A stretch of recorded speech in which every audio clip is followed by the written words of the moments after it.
Our final updates before the Bills face the Giants, an injury update with Dr. Kyle Trimble of Banged Up Bills, and my 5 predictions for Sunday night are all coming your way today on Locked On Bills. You are Locked On Bills, your daily Buffalo Bills podcast. Part of the Locked On Podcast Network, your team every day.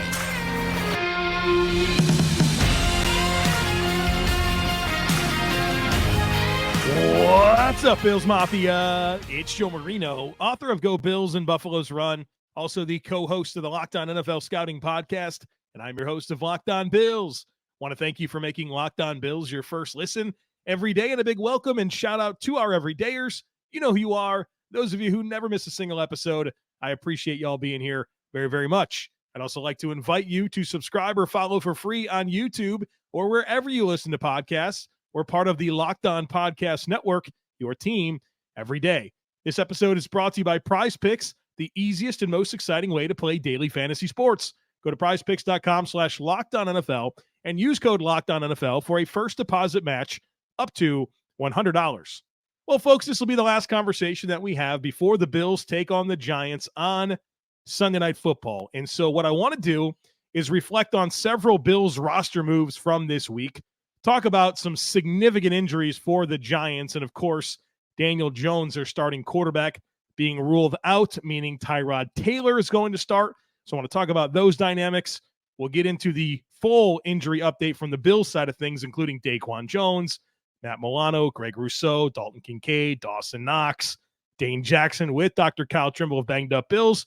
And I've got 5 predictions for you for Sunday Night Football. So let's get into it, and let's start with these Bills roster moves. Here's what went down this week, and we anticipated some moves would be made given Milano and Daquan Jones and those injuries, and those players have both been placed on injured reserve. That does not mean that their season is over. I think it's likely that we won't see Milano again this year, maybe Jones, but it's going to be some time. And so that created a couple of roster spots on the active roster. Now, one of those spots was filled by linebacker A.J. Klein. You guys know A.J. Klein. He's been on the team kind of off and on for the last several years, a veteran linebacker that certainly brings experience and time in the system to the table, but certainly has his own limitations as well. But given Matt Milano goes to injured reserve, you had a spot for a linebacker. Now, I think A.J. Klein is just going to keep the roster spot warm until Balin Spector is ready. They designated Balin Spector to return from injured reserve. So it opens up a 21-day window that Balin Spector can practice, and the Bills will need to activate him to the active roster or his season will be over. But I'm pretty sure what they'd like to do here is allow him the time to get ramped up and calloused up and ready to go. And when Balin Spector is available, he'll go to the active roster, and A.J. Klein will be released and then probably signed back to the practice squad. Now, the Bills, with the elevation of A.J. Klein to the active roster from the practice squad, they signed defensive tackle Andrew Brown to the practice squad. And Brown is a player that I studied pretty close at Virginia, a super, super, super athletic guy. Very, very big-time athlete with great size. Hasn't really done much in the NFL. He's bounced around since he was drafted. But there's certainly some tools there, which makes him intriguing. But obviously, when it comes to the defensive tackle position, we're looking at Poona Ford as a player that should be a game day active player that gets run with this defense and, can really help mitigate the loss of Daquan Jones, in addition to Tim Settle and Jordan Phillips. So those are your roster moves this week, and maybe more will come because they have an open roster spot. Right now, the Bills have 52 players on the active roster, and they have room for another guy. Now, it's been my belief, I've speculated that I think a cornerback is going to get that spot, but they haven't officially done it. I think it's going to be Jamarcus Ingram. That would make a lot of sense. He's been on the practice squad, was elevated for the Jaguars game, played in the Jaguars game, but they have not officially done anything with him. And so I would certainly be keeping my eyes on that situation as a very likely candidate to fill that open roster spot. maybe they're going to just kind of let this game play out, elevate him again, because you do have a certain amount of elevations per season that you can use on him and go from there, just kind of get more information. But it's my belief that Jamarcus Ingram will get that 53rd roster spot. And then, of course, as you're realizing again, once again this year, that rosters are fluid and it changes week to week based on injuries. And we already have seen that happen quite a bit for the Buffalo Bills. Now, the Bills certainly have their share of injuries. The Giants are not impressed because their injuries are really, really bad. And not that they have as many season-ending type situations, but their players are really banged up. So I want to talk about those dynamics because it gives us some clarity on, who they're going to be relying on Sunday night. Now, questionable, these guys are questionable. Running back Saquon Barkley, running back Gary Brightwell. And so if those guys can't go, they'll be leaning into Matt Breida and, of course, the rookie Eric Gray. And so that's the running back dynamics. Two of their key guys injured, and then a couple of very modest talents, guys that really haven't produced much, are available. Defensive lineman DJ Davidson is questionable. Offensive lineman Shane Lemieux, who's a reserve, interior reserve, is questionable. Micah McFadden is questionable at linebacker. Offensive lineman Evan Neal, who is their starting right tackle, he is questionable. And then tight end Darren Waller is questionable, and that's been their go-to guy in the passing game. He's their most targeted player, and he is questionable. Now, the Giants have already ruled out 5 players. Edge rusher Azeez Ojulari, who's a starter for them opposite of Kayvon Thibodeaux. It's a pretty significant loss.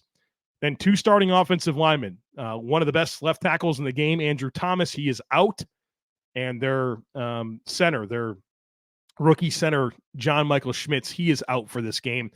In addition to 3rd offensive lineman, Matt Peart, he is out for this game. And so just a ton of banged up players here for this offensive line, but they're going to be without their starting left tackle and their starting center. And we've seen that really present a lot of challenges for this unit. Obviously, we talked a lot about that yesterday, about the amount of pressures they've given up, the amount of sacks they've given up. It's not been good. And it doesn't get any easier now because the guys are still injured, and you now have added Evan Neal to the mix of injured players who's been healthy and struggled. So now he's got to play injured potentially. Probably not a good recipe, but they're kind of running out of options. Of course, Daniel Jones, the big one, their starting quarterback, he has been ruled out for this game, meaning Tyrod Taylor is going to start against the Buffalo Bills. And so I want to give some thoughts on Tyrod Taylor, but I also want to give some thoughts on the Giants not having Daniel Jones, because here's where I'm at with this. And I wrestled all week with this idea.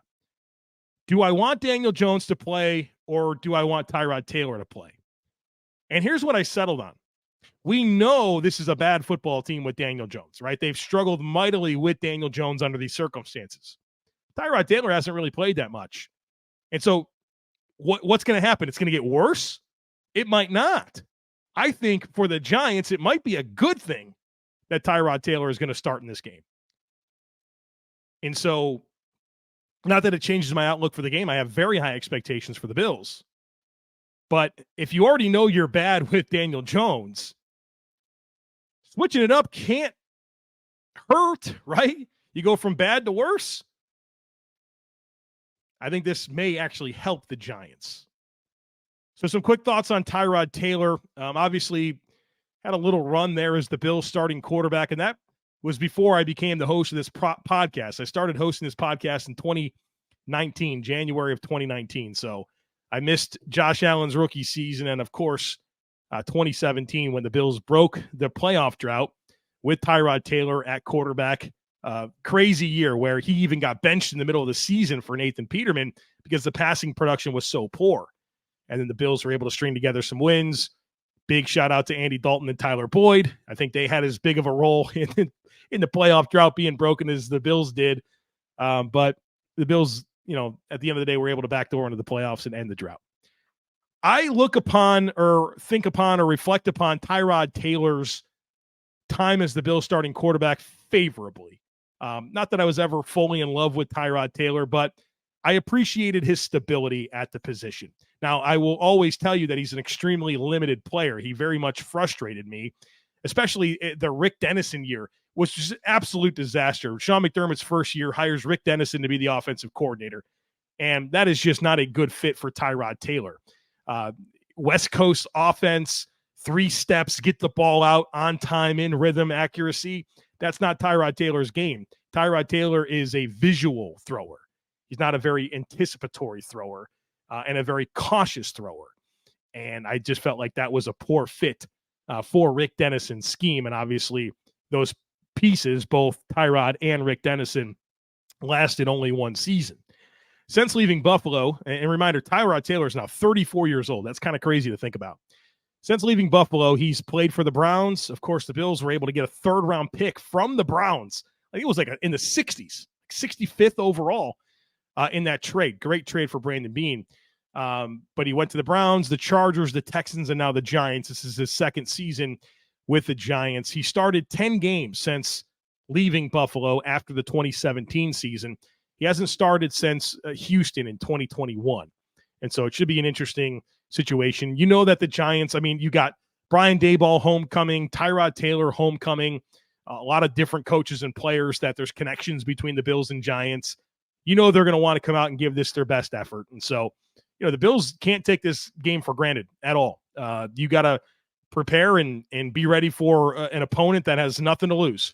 And I've said this before, but I'm expecting all kinds of weird stuff. Surprise onside kicks, fake punts, fake field goals, going for it aggressively on 4th downs, trick plays, Hail Marys, flea flickers, double reverses, double passes. I mean, I'm thinking that Brian Daboll is going to open the kitchen sink here, and you have to be prepared for that because this team doesn't want to get embarrassed. You know, they have gotten embarrassed quite a bit this year, but there's some extra dynamics in this game. And so I'd be ready for them to pull all the weird punches, and you certainly have to prepare and be ready for a desperate opponent and everything that comes with that. So we're going to break this game down a little bit further here in just a moment. We're going to talk about the injuries for the Bills. There's several of those to dive into. And of course, my predictions are all coming up here in just a moment. But first, I need to tell you about Jace Case. The Jace Case, everyone should be empowered to care for themselves and their loved ones during the unexpected. And that's why Jace Medical offers the Jace Case. The Jace Case provides you with 5 life-saving antibiotics for emergency use and gives you a peace of mind so that you're not just hoping that you have access to medication in an emergency. Jace Medical makes sure that you have the medication in hand.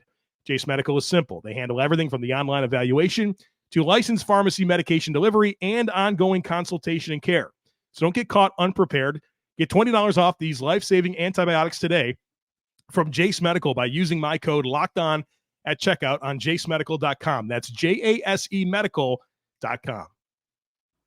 I'm joined now by Kyle Trimble. He's a doctor of physical therapy. He runs bangedupbills.com. You can follow him on Twitter at bangedupbills, and we got a lot to talk about. So let's get into it. Let's start with Dane Jackson, Bills starting cornerback now, presumably with what's gone down with Tre'Davious White. He was the mystery injury this week, right, where he finished the game. We had no idea anything was wrong. And then he winds up not practicing on Wednesday and Thursday with a foot injury, limited on Friday, game day designation as questionable. What do you got for us? Not a lot, unfortunately. We did see some video on Friday in the stadium that he was moving around. Couldn't really tell even which foot was he was dealing with. It looked like he had street shoes on, or like, you know, your runners and whatnot versus cleats. That might have been more of a comfort thing. We just don't have a ton of information. I had somebody reach out to me and show me a clip that it looked like Teron Johnson had kicked Dane Jackson early on in the game, but this was like the second drive of the game. So he played 100% of snaps in the game. And I know that we talked about Gregory Rousseau playing through his injury 2 weeks ago and whatnot, but it just seems like a long time to be playing through the game. And then you are not going to play the next week there. So I don't have a ton of information. Maybe something comes up later on, but it's all about risk management with these guys. And sometimes they say, hey, let's get these guys rested and maybe just save the reps for Sundays. Yeah, well, and Christian Benford, we know he didn't play in the last game, but he's been good to go practicing all week. Probably some more Kyer Elam this week. It'll be interesting to see what happens at corner. Certainly feels like you should manage this game with those injuries. given the dynamics of this Giants offense. Now, you said something there that piqued my curiosity. You said somebody sent you something. Do you welcome that, Kyle? Like if people are seeing things on tape where you feel like there could be an injury, like do you want them to hit you up on Twitter at Banged Up Bills? Oh yeah, the crowdsourcing has been a great way, and it's really helped me out doing what I do because I know I'm not seeing everything. Some of the injuries we're going to talk about later are, such as Jaquan Jones, are the reason why I'm able to even catch anything. Because sometimes I'm watching the game, I'm looking at something else, and somebody says, "Hey, did you see that on Jones or Milano or something else?" Or somebody will see something maybe that they heard on broadcast that maybe I wasn't listening, or so I'm not ever catching everything. So anytime somebody does have something, I'm welcome to that video. I'm welcome to that information because sometimes that's that pinpoint that I can go find the injury later on. I can go get more context as to what the injury is on. Like I'm tuned in, but I can't be on every single play, every single snap there. So it helps whenever people send me stuff. So there you go. Help Kyle, help us. If you see something, hit him up on Twitter. All right, let's get into more of these injuries. Dalton Kincaid, concussion, limited all week. I felt like I was Kyle Trimble on Friday on Twitter. I saw that he did not have a non-contact jersey on during practice. I feel like we're trending in the right direction here with Dalton Kincaid. I feel the same way too. Now, he has to be cleared by an independent neurologist, and the limited practice all week do not indicate that he won't play, but there's a chance he could play. So it comes down to if he's cleared, if he's symptom-free and whatnot there. So that's going to be the key thing we have to watch out for. They might run this up until Sunday, but I expect him to be evaluated on Saturday by the doctor and then be cleared for Sunday if possible. So there is precedent for guys to be limited practice and then be able to be cleared and play on Sundays. So I'm not too concerned about it, but once again, concussions are different. This is his first one. We don't know how things progress. I mean, he could be fine, initiate contact today. You said that he wasn't wearing the green penny, which was the color for non-contact this week. So it might come down to as long as he doesn't have any symptoms, he's good to go. But we've seen weird things happen. Guys progress through the protocol fine, and then they made last second they're pulled out. So trending in the right direction, but things can happen. They're all ready for that first Dalton Kincaid touchdown. How about Sunday Night Football against the Giants? Hopefully that happens. Another tight end here with an injury. Dalton Kincaid, we just talked about Dawson Knox wrist injury. Another player that finished the game, but limited all week, designated as questionable with the wrist. What do you know? Knox injured his right wrist late in the game. He caught a pass over the middle and got tackled. And then there was a later defender from the Jacksonville Jaguars that hit him in the wrist as he was cradling the ball. So he didn't really have a chance to even protect the wrist as the helmet came over and hit it. And he had taped up and finished the game and whatnot. But then we saw he had taped up in practice during the week, and then he went to the Sabres game, and I had quite a few people tag me on Twitter, which is great. That crowdsourcing we just talked about. Yeah. And, he was wearing a wrist splint brace, and it was up around the thumb and whatnot there. So it's definitely more of a sprain. We don't know the severity of it. He was looking okay catching balls. I know some people aren't crazy about Dawson Knox's hands in terms of catching the football, but he was receiving the ball and catching it all right. It might come down to, can he block effectively? Mm-hmm. And of course, if you got a big old brace on your hand, are you gonna be able to catch the ball properly? So it might come down to swelling, how well he can brace and block without having extra pain there. So I bet you if it's gonna be one or the other, I bet you it both could go, Kincaid or Knox, but if one doesn't go, the other one does go. I don't think they sit both of them. Yeah, it's going to be interesting given the amount of two tight end stuff the Bills do. And if one or both can't go, how does that change things? Obviously, Quentin Morris will have a role, Reggie Gilliam as well. But do they lean more into 3 and 4 wide receiver sets? Be interesting to see how that all plays out. Now, something that seems like it's good news is the trajectory of Greg Rousseau, who we talked about last week. We were concerned about it. We speculated about how the injury went down and what the problem could be. He winds up limited on Wednesday and Thursday with a foot, but he practiced in full on Friday with no game day designation. Kyle, Greg Rousseau is playing on Sunday night. He's going to get in on what is the hopeful sack party of Tyrod Taylor. What do you have for us here? I'm surprised. I mean, look at the video, looking at what we saw, looking just everything we saw over the past week. A 300-pound man falling on your foot with your knee. I was expecting much worse, a longer duration of being out there. I will say the video that we did see from Alex Brasky from Batavia Daily News, it wasn't looking great yesterday. I mean, that's just my opinion, though I am biased when I look at this stuff. But he had tape on the foot, ankle area, and then he was really not pushing off the right foot a whole lot there. It was definitely more off the left side. And then he seemed stiff and just wasn't moving freely there. So I don't know if he was still doing some pain and just working through that. But if he does play, I wonder if maybe they limit him to one side and really try to limit pushing off the right foot.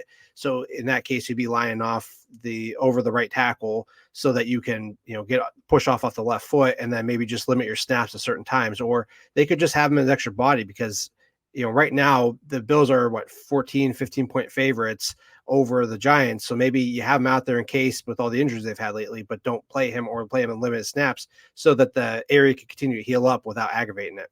Yeah, I think we all want caution with Gregory Rousseau so he can be at his best when the Bills need him the most. Let's talk about Baylon Spector. This is a name that I didn't expect to talk about this week, but here we are. Bills linebacker, promising athletic young player out of Clemson. He wound up starting the year on injured reserve with the hamstring, if I'm not mistaken. And then, of course, Matt Milano gets injured. We're going to get to that. AJ Klein goes to the active roster, but they opened up the 21-day window for Baylon Spector to practice and then eventually return. What do you have for us on Spector and the trajectory and what we should be looking for over the next couple of weeks? He's looking pretty good. They haven't shown him in a lot of video from what I've seen, but he did injure the right hamstring in the final preseason game. It was just a really ill-timed injury, and he was having an okay camp. At one point, he took first-team reps. So I think it's going to come down to if they can move him onto the roster. That roster spot has to open for them to move up onto. It's just whether they have a spot for him. I mean, they could have moved him up when they moved AJ Klein up, but I think AJ Klein was ready, healthy, and knows the offense or the defense a little bit more. So maybe they cut AJ Klein and say, we'll put you back on the practice squad later, or maybe they look at just let's see what happens on Sunday. Maybe there's an injury that allows us to move Spector up without cutting anybody else. And it's just a matter of time. It's never been the health of it. I mean, he had to be on there for a minimum 4 games, but he's probably healthy enough now. It's just a matter of just making sure that they can move him up there without screwing themselves over somewhere else by cutting somebody. Yeah, get calloused up, get in game shape, and then I'd have to assume that sometime within this 21-day window, he gets on this roster. But every game, right, is an opportunity to get more data that's going to dictate what you need to do with the roster. And so I don't envy those choices, but there's roster gymnastics that takes place all year long, especially in a situation like this. Let's get into the stuff I don't really want to get into, but Daquan Jones, Matt Milano. We'll start with Daquan Jones. Pec injury. We saw it, right? Reaching back, making a tackle, extended the pec. McDermott, interestingly enough, didn't say that his season is definitely over. We know it's going to take some time, so I'll get out of the way and let you tell us about Daquan Jones. So, like I said, he was reaching back. He tried to wrap up Tank Bigsby. Bigsby ran forward. Jones was getting pulled backwards by his own body weight. The arm was being lengthened under tension. So you had the eccentric contraction, overload the muscle, it tore. They knew pretty quickly right away what happened. Of course, they do imaging to confirm everything. And so he underwent surgery, I think, earlier this week from what you're seeing on Instagram and whatnot. So these are usually 6-month recoveries, but we've seen them shore things up as quickly as 3 months. We saw it with John Feliciano a few years ago when he tore his pectoral weightlifting. We saw Matt Milano got through the injury. There was a partial pectoral tear, very similar mechanism what Jones had suffered. He did not require surgery. And we also saw JJ Watt, who terrorized us in the playoffs, come back from a pectoral tear with surgery in 10 weeks. So we know it's possible. He was definitely one that was like, yeah, it's unfortunate you lose him, but they've been through this before. They know what they need to do to get these guys up and ready. And barring setback, I really think there's a good chance that Jones could return for week 18 wildcard weekend. So it's looking really good for Jones as of right now, barring setback.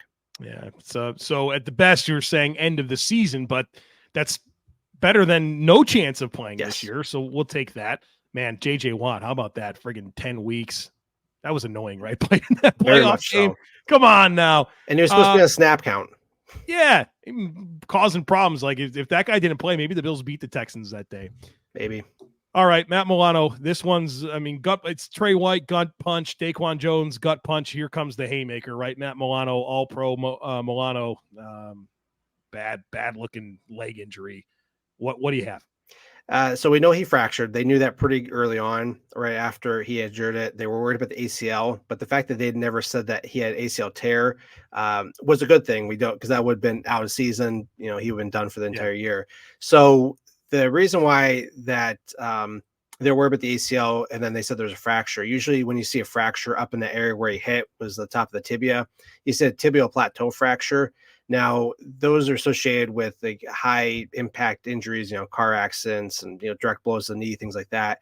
So when you see that happen, a lot of times the associated damage in there is the ACL, PCL, MCL, and whatnot. Based on how Milano hit, the MCL, I'm sure, was partially torn, but that's a well-healing ligament and usually doesn't require surgery. But they did say that Milano had to undergo surgery for the fracture. So I'm sure they had to stabilize the bone in there and just make sure it healed up properly. There are plenty of instances where a tibial plateau fracture does not require surgery and you're back a lot quicker. Aaron Rodgers had this a few years ago, Hunter Henry, a number of other guys I found. So the fact that Milano had to have surgery usually means a longer timeline because you cut in the skin, bone healing, all that stuff with that there.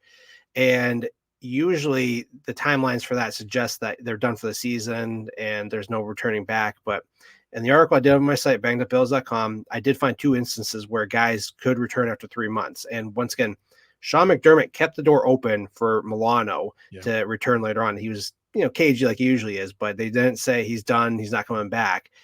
So the 2 instances were Daniel Sorensen, safety for the Kansas City Chiefs, injured his tibial plateau and tore his lateral meniscus in the middle of training camp, and then missed like the first 9 games of the season and spent some time on IR and came back and played. And he played the rest of the season. And then in the AFC Championship game where they lost to the Patriots in overtime there. And then the other instance was a case report by a Green Bay Packers athletic trainer, physical therapist, who the guy got back in about 12 weeks there, and they just kind of had to keep working at it there. So it's possible. And the fact that they say that that's, they didn't close the door on them is very promising. I'm going to treat this like the Micah Hyde situation last year. It's like, hey, there's a chance, but everything has to go right. Everything has to be, doctor sign off on everything. So if I'm looking at guys coming back, I'm leaning toward Daquan Jones coming back, Matt Milano possibility, but we'll treat this like the Micah Hyde situation. Then we'll see if it starts ramping up as it gets closer to the end of the season. I did the thing you're not supposed to do. I looked up tibial plateau fractures, and I saw what that all entails. Doesn't look good. Feels like that's like a something that later in life Matt Milano is going to be reminded of quite frequently. I would say so. I mean, most of these injuries, these guys will be, reminded of as they sit upon their millions of dollars. Yeah. All right. Dr. Kyle Trimble, this has not been my favorite year talking to you. So let's change up our routine. Let's do something. Let's wear different underwear, whatever it takes to have a lot less to talk about next week heading into week 7 against the Patriots. But as always, we do appreciate your expertise and coming on. Of course. I mean, last year wasn't great either. So maybe we keep doing the same thing. I don't know. But let's hope for better luck and go Bills. Folks, I need to tell you about PrizePicks. PrizePicks is the funnest, most exciting, easiest way to play daily fantasy sports. I love the format. It's awesome. It's just you versus the numbers. It's not you against thousands of other players, including pros, including sharks. It's just you versus the number. Here's what you do. You pick 2 or more players. You pick more or less of their projected stats, and you place your entry. That's it. Doesn't take long. You can make an entry in under a minute. And when you win, the withdrawals are super, super quick. I love watching sports. I love them even more when I have an entry going into games. It just makes it that much more exciting. So go to prizepicks.com/LockedOnNFL and use code LockedOnNFL for a first deposit match up to $100. Again, that's prizepicks.com/LockedOnNFL and use code LockedOnNFL for a first deposit match up to $100. PrizePicks, daily fantasy sports made easy. All right, folks, let's get into my predictions to close out the week. But before we do, I would love to invite you to join the Locked On Bills subtext community, something we started around the draft, and it has been so fun. Here's what you get. One-on-one text conversations with me. So whenever you have questions about the Bills, you can send a text. I'm only a text message away, just a direct line. I love that. Love talking Bills football with you guys all week long. I also send out live in-game text. So as the Bills are playing the Giants on Sunday night, after just about every drive, I'm going to send out some thoughts, what I'm thinking, how I'm feeling about the game. People have enjoyed that quite a bit. I give you my first reaction to all major Bills news. You get herd mentality priority. It's been really cool. So check it out. There is a link in today's show notes to join. And so if you're on YouTube or wherever you listen to this podcast, click on the show notes and join the Locked On Bills subtext community. All right, prediction time. I've got 5 of them for you. Let's do it. Number 1, Von Miller gets his first sack of the year.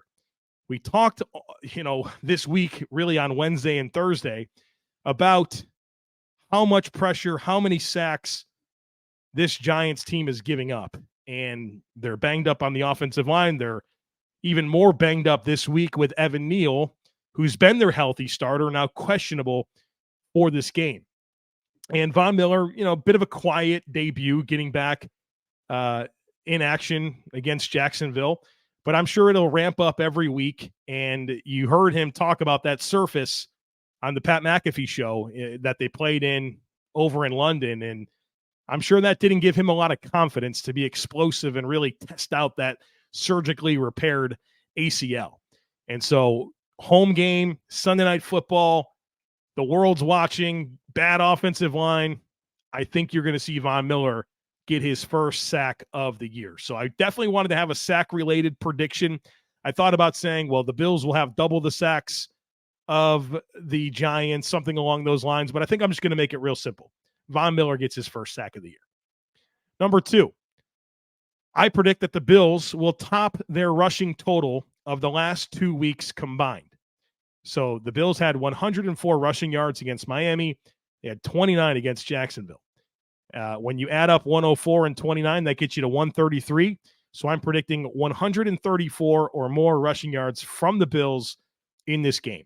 We talked this week about the Giants' defense and how much they have struggled, and they're not stopping the run. They're giving up a lot of yards per carry, a lot of yards every week.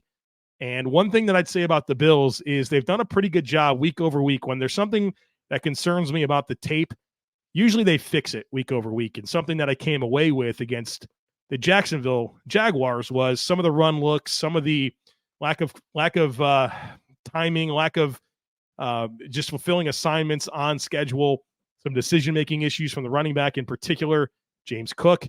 I think you're going to see a nice bounce-back performance running the football against the Giants. So put me down for 134 or more rushing yards against the Giants, which is more than they rushed for the last 2 weeks combined. Number 3, I'm predicting 32 or more points for the Bills. And you're probably thinking, well, where in the world did you get 32 from, and why is that important? Well, it's one more point than Miami scored against the Giants last week. And so I wanted to go out and say, I think the Bills will score more against the Giants than Miami did. And a couple weeks ago, they played the 49ers, the Giants did, and they scored 30. I think a lot of people are hyping up the Dolphins, hyping up the 49ers, and they deserve it. They deserve that hype. I think those teams are going to be big-time contenders in both conferences, but I think the Bills get the most points. I think they get 32 or more against the Giants, which would top what Miami did last week and what San Francisco did a few weeks ago. Number 4, here's a weird one for you. I predict that Tyrod Taylor does not turn over the football. Now, I didn't predict that the Giants won't turn over the football. I just don't think Tyrod Taylor is going to do it. One of the things that I've always remembered about Tyrod Taylor is just how risk-averse he is. And he takes care of the ball. And that's part of what gives you a chance with a guy like Tyrod Taylor is he takes care of the ball and he can occasionally make a play, whether it's a deep throw or with his legs. He can make one of those special plays that not everybody can make. And that's kind of how you have a chance to win football games.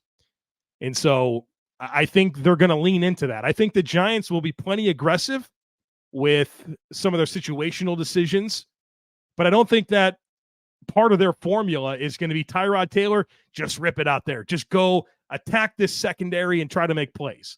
I think he's going to play smart football. I think he's going to take care of the football. I think he will choose to throw it away or take sacks before he has a turnover-worthy throw. And so maybe there will be a fumble or something like that, or special teams blunder, but I don't think that Tyrod Taylor is going to turn over the football in this game. And then lastly, I do think the Bills win the football game. They're 2-touchdown favorites in this game. They're at home. We talk about the Bills and bouncing back. They have the second highest win percentage after a loss. Since 2020, they have the highest average margin of victory coming off of a loss since 2020 at over 12 points per game. Nobody else is higher than 8. I think the Bills will bounce back on Sunday Night Football, but it's one of those games that you have some anxiousness about, right? Because you have high expectations for the Bills to go out there and win this football game and do so convincingly. But It's still the NFL. And so these are the games where you feel a level of comfort about the Bills and their chances of winning. But then you ask yourself, well, what if they don't? What are the conversations going to be like next week? And don't sign me up for any of that. I am not interested in that. So I think the Bills will handle their business, hopefully in convincing fashion. And we can get this season back on track. I do think the Bills have a good chance to win 6 of the next 7, if not all 7. And that obviously starts with Sunday Night Football against the Giants. All right, folks, that's going to do it for us this week on the podcast. Next from me, right after Sunday Night Football, I'm staying up late, so stay up late with me. We got a Bleacher Report post-game stream immediately following the game. And then, of course, I'll get to work on Locked On Bills. I also have a midday stream at Bleacher Report. I think 12 Eastern time, noon Eastern time on Monday. We're going to be back on Bleacher Report for a stream. So make sure you're checking me out over there. Of course, content all week here on Locked On Bills. Don't miss anything. Make sure that you're subscribed. Would love it if you took a second to rate, review, and share the podcast. Have a great rest of your day. Go Bills. And I look forward to catching up with you again on Monday.